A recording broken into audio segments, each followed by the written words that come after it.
dans le domaine également du droit maritime. Le Centre Elmar de Dakar a décidé depuis quelque temps de lancer une formation dans le domaine du tourisme pour accompagner la jeunesse à cette évolution que va connaître, ou même révolution que va connaître le Sénégal dans le domaine du tourisme et de la croisière. Donc nous l'accueillons avec bienveillance, bien sûr, et nous avons mis en place 3 formations d'une durée de 6 mois avec un stage que nous offrons à nos étudiants qui feront partie de cette formation pendant une durée de 45 jours. Donc voilà ce qui motive en fait la présence du Centre Elmar de Dakar. Pour que la jeunesse fréquente cette idée dont vous avez. Alors pour que la jeunesse fréquente cette idée dont nous parlons, nous allons tout d'abord commencer par la publicité. Nous savons que la jeunesse est sur les réseaux sociaux et nous allons faire un premier travail au niveau des réseaux sociaux. C'est une formation par la suite qui sera déployée au niveau du 3FPT un peu plus tard et le 3FPT va prendre en charge à peu près 80% de cette formation, voire plutôt même 90%. Et dans le cadre de la prise en charge de cette formation, ça veut dire qu'il ne restera plus que 10% à la charge des jeunes et je pense qu'à ce moment-là, ça peut être abordable.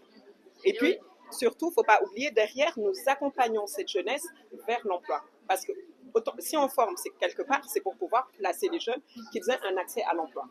Vous avez un déficit de communication, c'est normal. Aujourd'hui, est-ce que vous avez développé une stratégie allant dans le sens d'aider les jeunes de peut-être faciliter la tâche? Je me souviens, il y a des écoles de communication qui sont là, qui donnent des bourses,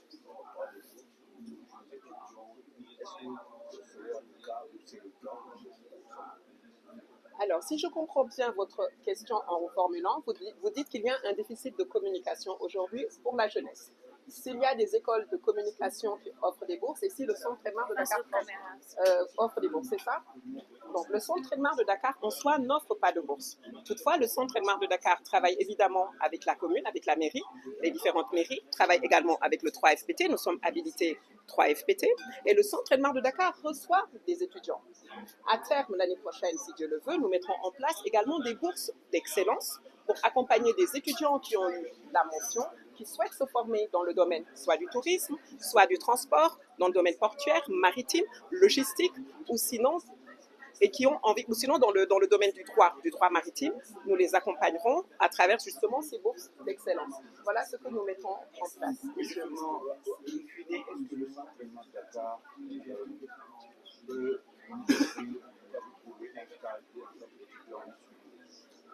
Le Centre Elmar de Dakar relève du port autonome de Dakar, mais également du COSEC, Conseil sénégalais des chercheurs, et de l'ANA, l'Agence nationale maritime.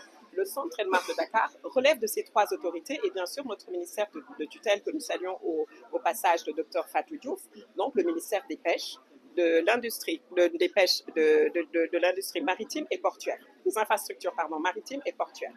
Le Centre Elmar de Dakar a un comité pédagogique qui comprend donc les autorités que je viens de citer, mais également tous les syndicats qui sont dans le domaine du transport, dans le domaine portuaire, mais également dans le domaine maritime et la Chambre de commerce de Dakar.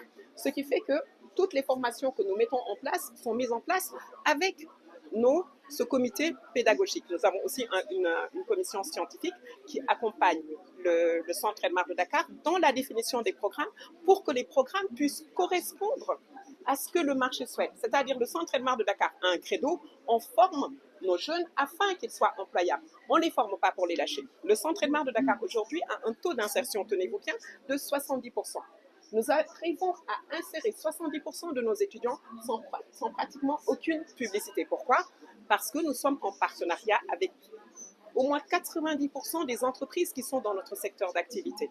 Et nous sommes la meilleure école en logistique, en transport maritime et portuaire. Et nous sommes également dans le pétrole et le gaz. Voilà pourquoi nous n'avons pas de difficulté réellement à insérer aujourd'hui nos étudiants au Centre Elmar de Dakar. Et l'État nous le facilite aussi. Il faut dire que notre autorité aussi, c'est l'État. L'État nous facilite cela, ainsi que le port, le COSEC et l'ANA. Donc, si vous avez un plaidoyer à faire par rapport à ce secteur, ça serait quoi exactement? Le secteur maritime, vous voulez dire.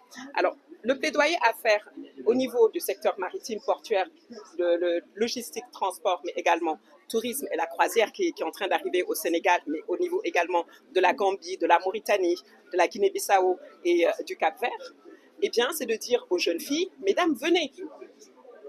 Le secteur maritime a besoin de vous, mesdames. N'ayez pas peur. Venez engagez-vous dans ces métiers qu'on dit à la base pour hommes. Aujourd'hui, il n'y a pas de métier pour hommes. Et les études montrent que les filles réussissent beaucoup mieux à l'école, que les filles ont de meilleurs résultats que les garçons à l'école, mais il arrive un moment où elles ont un blocage. Donc, mon plaidoyer, ce serait que les jeunes filles viennent s'engager vers ces métiers et qu'on arrive, pourquoi pas, à un 50-50 qui serait équilibré, qu'on trouverait dans les entreprises, et cela pour une meilleure réussite de l'entreprise. Parce que qu'est-ce qui est dit? Lorsqu'une entreprise est confiée à une femme en gestion, il y a 40% de risques en moins de mauvaise gestion. Donc, mesdames, mesdemoiselles, engagez-vous dans les métiers du transport, de la logistique, maritime, croisière et bien sûr dans le tourisme, puisqu'on est là aujourd'hui pour cela. Merci bien. Merci à vous.